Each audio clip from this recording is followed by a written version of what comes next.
A top AEW star has reacted to the impending return of CM Punk, and we have a major update on the status of a returning AEW star. But first, with the Forbidden Door event on the horizon, which will see stars of All Elite Wrestling and New Japan Pro-Wrestling collide, there has been much talk of cross-promotion dream matches as of late. On top of this, top AEW star Eddie Kingston would recently be added to this year's lineup in the G1 Climax, a prestigious New Japan tournament that turns the winner a shot at the IWGP World Heavyweight Championship. Well, this isn't the only involvement Eddie Kingston will have in the Japanese promotion, as today he's been announced for an upcoming title match at the NJPW Strong Independence Day pay-per-view. The event will see the Mad King challenge for the NJPW Strong World title when he takes on the champion Kenta on night 2 of the event. NJPW Strong Independence Day will go down on July 4th and 5th from Korakuen Hall in Tokyo, Japan. It's also been confirmed that Francesco Akira and TJP will defend their IWGP Junior Heavyweight Tag titles against Clark Connors and Dan Maloney, with these being the only 2 announced matches thus far. And before we continue, do you want to win a free copy of the upcoming AEW Fight Forever video game? Well, from now until June 22nd, 1 week before the official release date, I'll be running a giveaway with the winner receiving a free copy of Fight Forever for their chosen console. All you have to do is drop a like on this video, subscribe to Wrestle Planet with notifications turned on, and leave a comment with the word Forever alongside your chosen console, and a winner will be picked at random on June 22nd. Make sure you do include the word Forever, as this will help me find all of the comments for the draw. So subscribe with notifications turned on, drop a like on this video, comment your chosen console with the word Forever for a chance at winning AEW Fight Forever. It was recently reported by Fightful Select that the American Dragon Bryan Danielson is set to play a huge part in the creative process for the upcoming AEW Collision, with the show set to debut on June 17th. Well, according to Dave Meltzer on last night's Wrestling Observer Radio, Danielson already has much more influence on AEW's television product than people think, and he would reveal.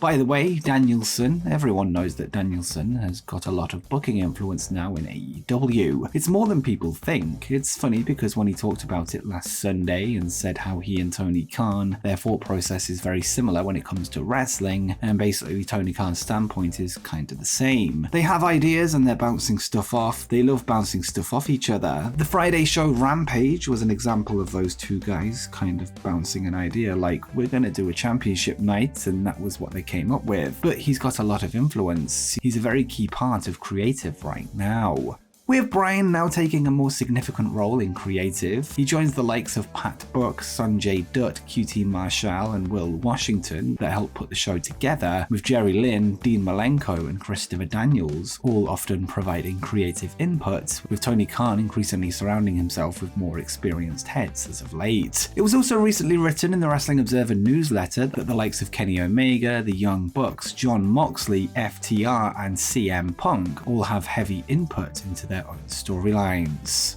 And speaking of Tony Khan, last night's Ring of Honor tapings would see the AEW and ROH owner introduce Jerry Lynn and Stokely Hathaway as the company's new authority figures, with them being named as the ROH Board of Directors. Khan would note that both men will play a role in matchmaking and general authority responsibilities, who can only be overruled by Tony himself. This led to questions on if this influence was real or kayfabe, something we now have answers to. According to Fightful Select, on screen, Jerry Lynn will be presented as the babyface authority figure in contrast to the heel Stokely Hathaway, with this purely being a storyline role. It was noted that Tony Khan will not have any of his responsibilities reduced within Ring of Honor as a result. As for Stokely's future on AEW television, the report concludes by revealing that the firm deletion match at the Hardy compound was originally set to wrap up the firm as a faction, although we'll now need to await further confirmation on if this is still the case.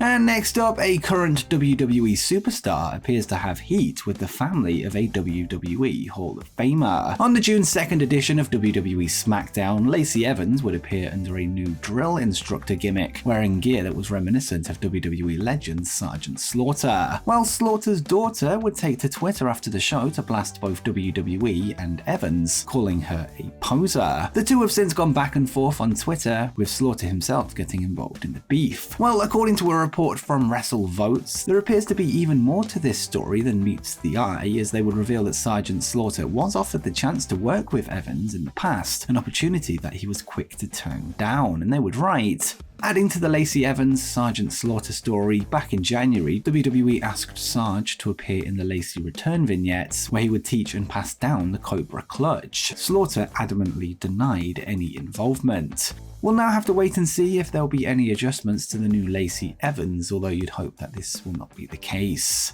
All Elite Wrestling would recently confirm the return of former world champion CM Punk, with him set to play a key role in the new Saturday Night Collision show. Speaking on his Extreme Life podcast this week, Matt Hardy would give his thoughts not only on the Second City Saints' return to the company, but also how the rumored roster split could affect AEW talent. He would note that it's important that everybody knows their schedule and said, "We shall see. I think more than anything else, people just kind of want to know what their schedule is. When you have a live show on a Wednesday and a live show on a Saturday, that means the travel is going to take you out Tuesday evening. It's going to bring you back Thursday morning, and then Saturday, it will take you out Friday evening, work all Saturday, bring you home Sunday morning." So people just want to have an idea of where they're going to land, I think, more than anything else. As far as how we're feeling about that show, honestly, I think people will start determining those feelings once the show starts. I would imagine, and once it starts being produced weekly, I think we'll probably get a good feel of how the show is going to be when it's all said and done.